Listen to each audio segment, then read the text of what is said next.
Hi guys, it's Sherry. I hope that you are having a wonderful day. Well, who's got the scraps? Y'all stay tuned.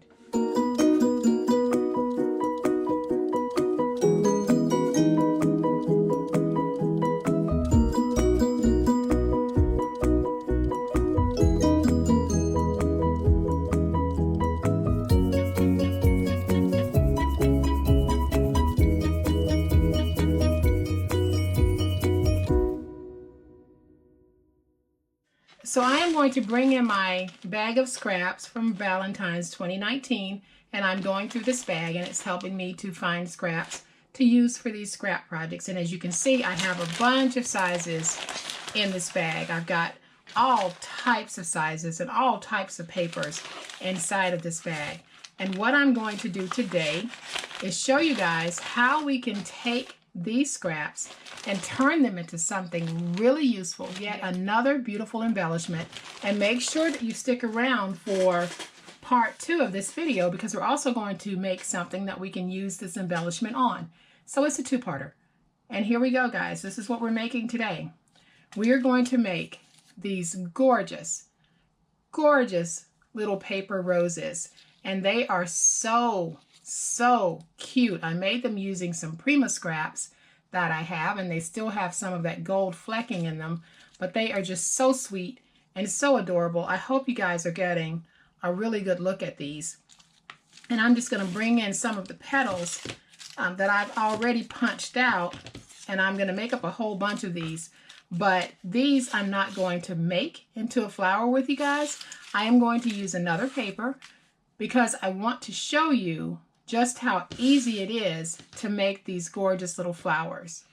Okay, so I have this beautiful double-sided paper. It's got hearts on one side and polka dots on the other.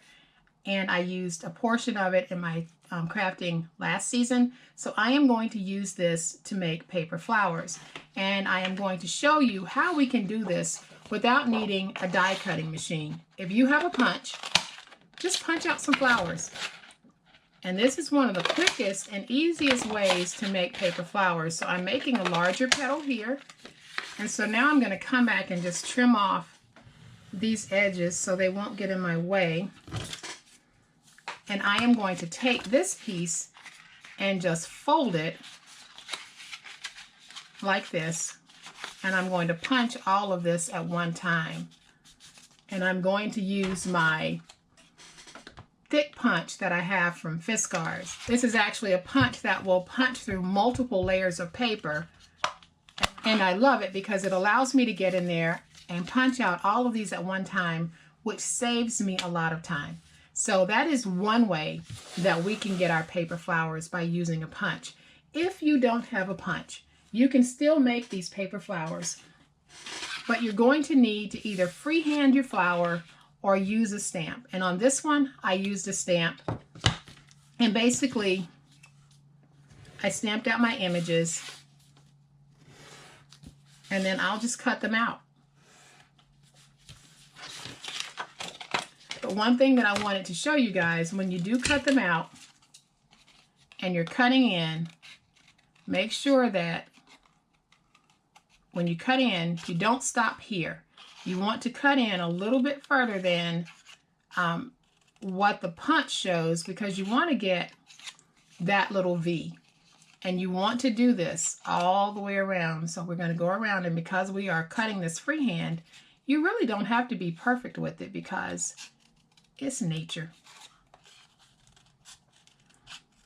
So again, I'm going to cut all the way down, and I'm getting a V shape that's going to mimic these. So if you don't have punches, but you do have a stamp, just stamp out some flowers. Or if you feel comfortable drawing a shape similar to this, do that and then cut it out. It is so easy to make these paper flowers. You don't need a system. You don't need a die cutter. You don't need that. You just need a punch or some scissors. So I have my petals laid out on a paper towel, and some of you guys have seen me do this technique. I like to take any type of a spray from Bath and Body Works, or any spray that you have, and that is what I use to wet my flowers with. So I give them a misting on one side, and the fragrance stays on these flowers a long time, guys. It is just a beautiful thing to do. And then I'll mist it on both sides. And I'm getting it, you know, decently wet. And then all I'm going to do is ball up all of these flowers just like this. I'm just going to crumple them up. And you probably want at least an 80 weight paper when you're doing this. All right, so all of my little petals have been scrunched up, and now we're going to unscrunch them. Don't straighten them out, let them stay wrinkled.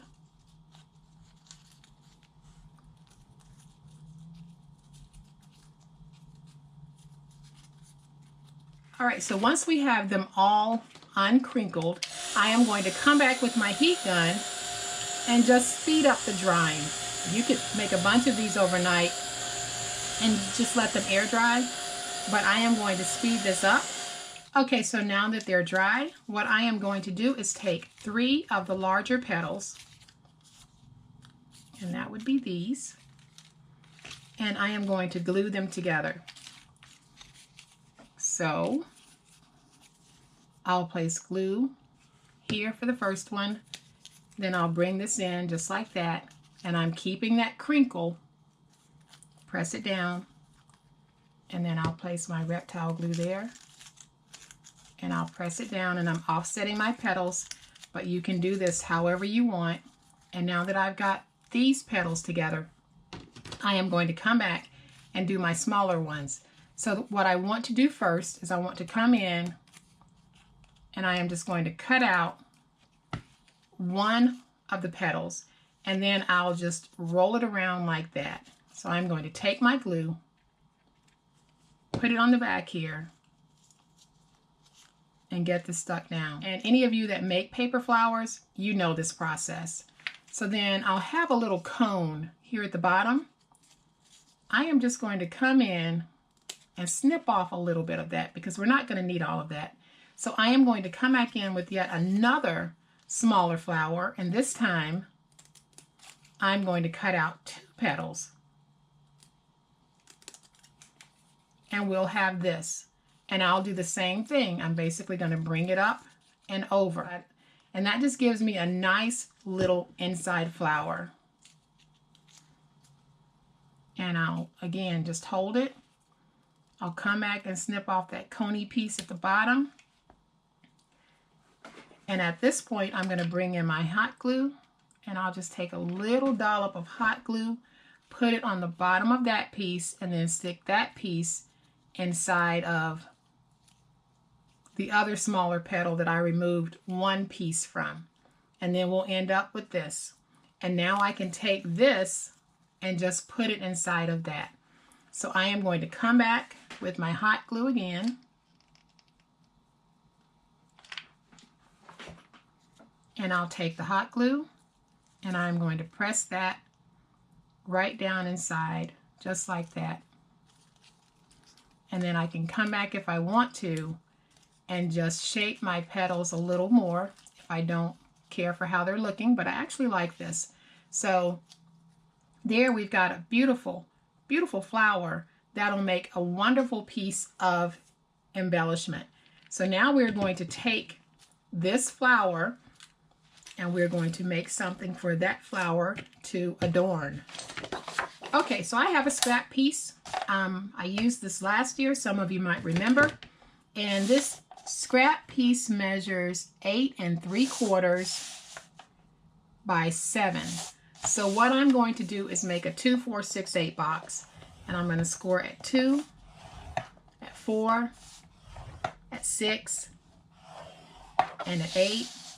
And then I'll turn it and I'll score at 2. And then I'll come back and I will fold and burnish all of my scores. I'm back, and I'll need to remove this piece here, and then I am going to angle cut all of my tabs here.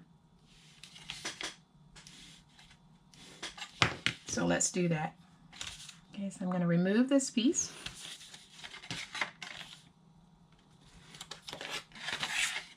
And then I'll just angle in and angle cut out these pieces.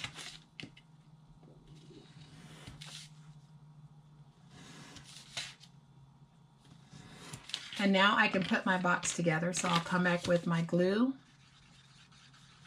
place my glue right here, and I will just join these two sides just like this.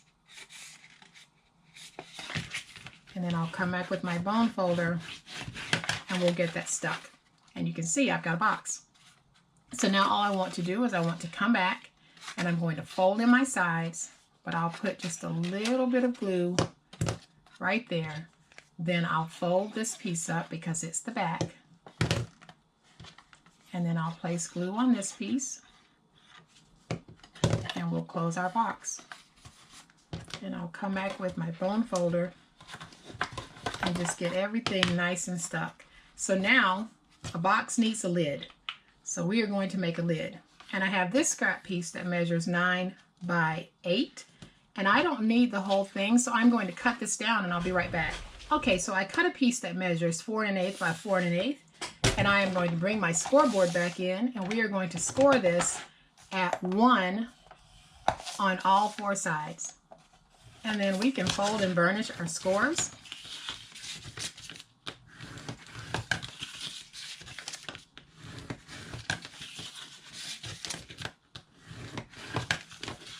And then I'll come back in and just cut out my tabs. So I'll go up to the score mark, drag down, and then angle in just like that. Go up to the score and angle in. All right, so now we can go ahead and place glue on our tabs and put our box together. So I'll just place some glue on all of my tabs. I'll bring them up just like that so everything is nice and straight. And I will do this on all 4 sides. Okay, so then we can take our completed lid and let's place it on our box to see if it fits. And it does. That is a very good looking lid. Now we are going to take that paper flower and we are going to use it to dress up our box. All right, so I have some glue on the back of the flower and I am just going to take it and place it down right here in the middle of my box. And you can see we have an instant decoration to our box. And then I have another box that I made and I'm going to add some hot glue to my beautiful little pink flowers. And we'll take these and just put them down right there. And you can see just how quickly we're able to make these gorgeous flowers to adorn our beautiful little boxes. I didn't add any chipboard to these boxes because I really wanted to make them to demonstrate how easy it is to use these paper flowers as a way we can decorate our boxes and bags and paper purses. So many different uses for these. And guys, like I said, easy peasy project to use up those scraps. No die cutter, no problem. No punch, no problem. You can either stamp them out or freehand them. These flowers don't have to look perfect. They can look rustic and they can have, you know, that wild rose look to them. These are gorgeous and they smell great. So I hope that you guys have liked this project. And if you have, please hit the like button. If you are not a subscriber to my channel, I would love to have you join my online crafting family. You guys have a great day. Happy crafting, and we'll chat later. Bye.